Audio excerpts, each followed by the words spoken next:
In section 2.3, we talk about the basic techniques of differentiation, the basic ways we can take a derivative. We're going to be moving away now from the idea that the derivative is attained by taking the limit of the average rate of change as the change in x, or we usually call that h, becomes 0 or approaches 0. All right, we're going to start here by reviewing the idea from algebra of binomial expansion. All right, you probably all have seen at one time Pascal's triangle, but let's review it. Let's think of this first entry of Pascal's triangle as being row 0. Okay, in row 0 we simply have a 1. Then the next one would be row 1. In row 1 we have two entries, 1 and a 1. Row 2 would be next. We have 1, 2, 1. The 2 is attained by adding the entry above and to the left, which is 1, the entry above and to the right, which is also 1, together. So 1 plus 1 is 2. Then row 3 is 1, 3, 3, 1. Again, the 3 would be attained by adding the entry above and to the left and above and to the right, and the other 3 the same way.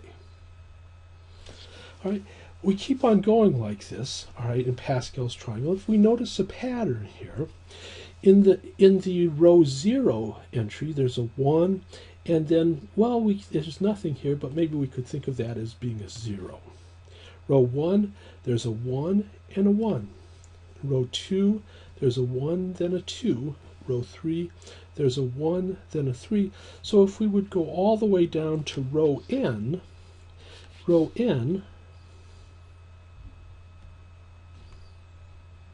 there'll be a 1, and then if we follow this pattern, this would be an n. There'll be more stuff, but they're kind of complicated here.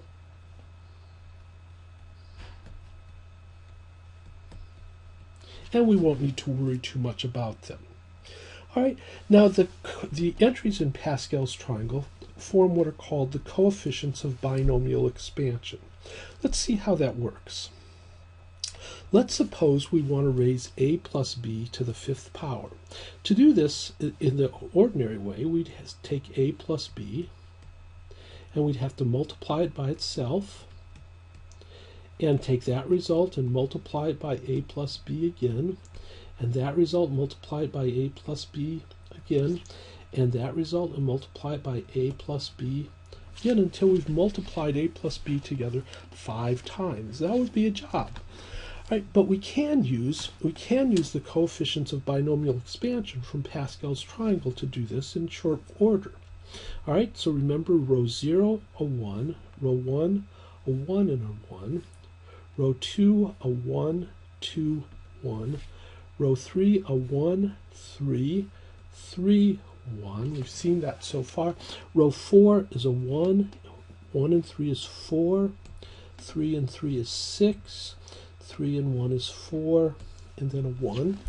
And row 5, okay, 1, 1 and 4 is 5, 4 and 6 is 10, 6 and 4 is 10, 4 and 1 is 5, and a 1.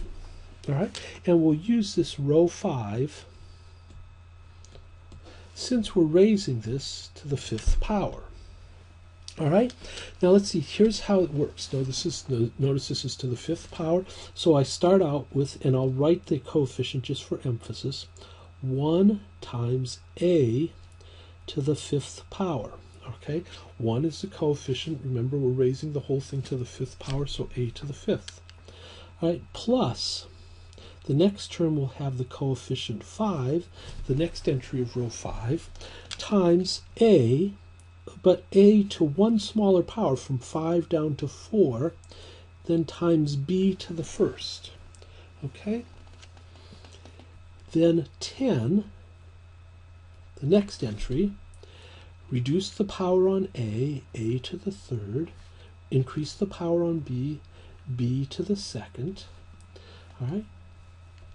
Then 10 again, reduce the power on a, increase the power on b, then 5, reduce the power on a, increase the power on b,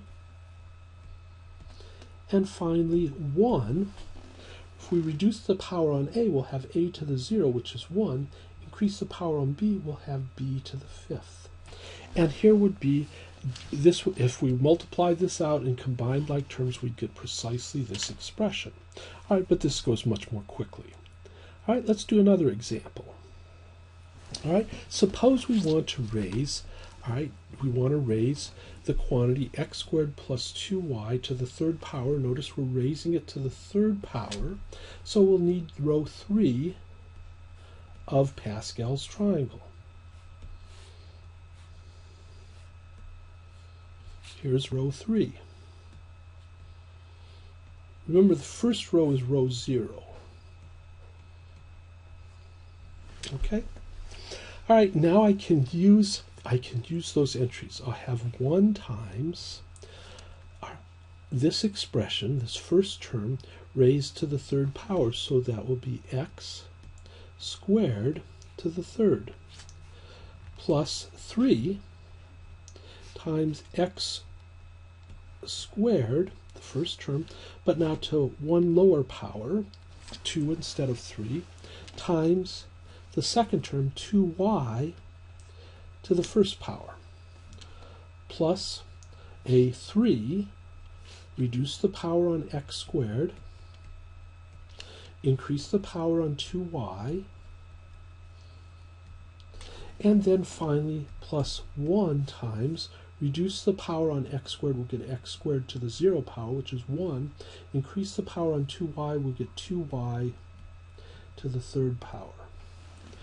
So this becomes, now remember, this would be x squared times x squared times x squared, so that would be x to the 6th. All right, plus we have x squared squared, that would be x to the 4th, times y, and then we have a 2 times 3 is 6. Plus, we have x squared, we have 2y times 2y squared, so we'll have y squared, and then the 2 times 2 is 4 times 3 is 12. Plus, a 2y times 2y times 2y to the 3rd, so we'll get y to the 3rd, times 2 to the 3rd, which is 8 times 1, still 8. And this would be that expression, all right, if we raised x squared plus 2y to the 3rd power.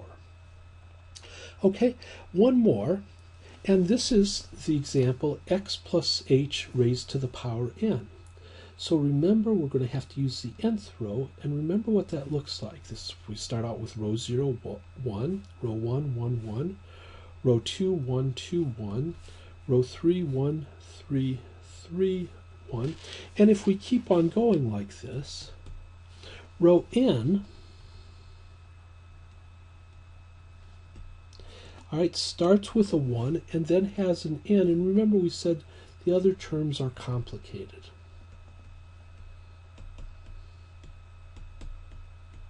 Okay, and so let's see. When we write this out, I will get 1 times x to the nth power, 1 times x to the nth power, plus n times x. Now I reduce the power by 1, so instead of n, it'll be n reduced by 1, n minus 1. And I increase the power on h, so we go from h to the 0 or 1 here to h to the 1st. And then plus, there are going to be other terms, but they'll all be terms,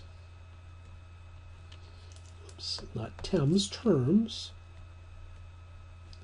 all right, with terms with a common factor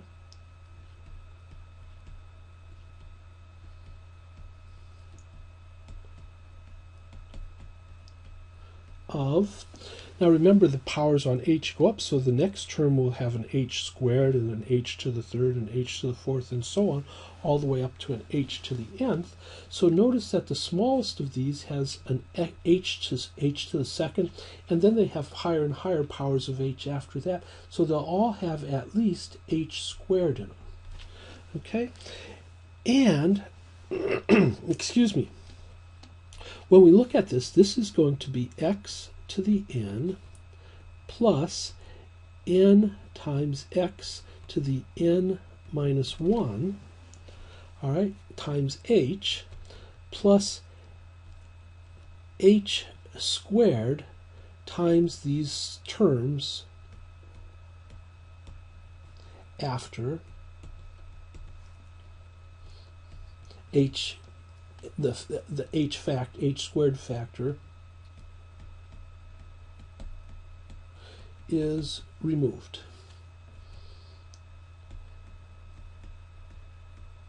Okay? All right, we'll use this, all right, to develop the power rule in the next video.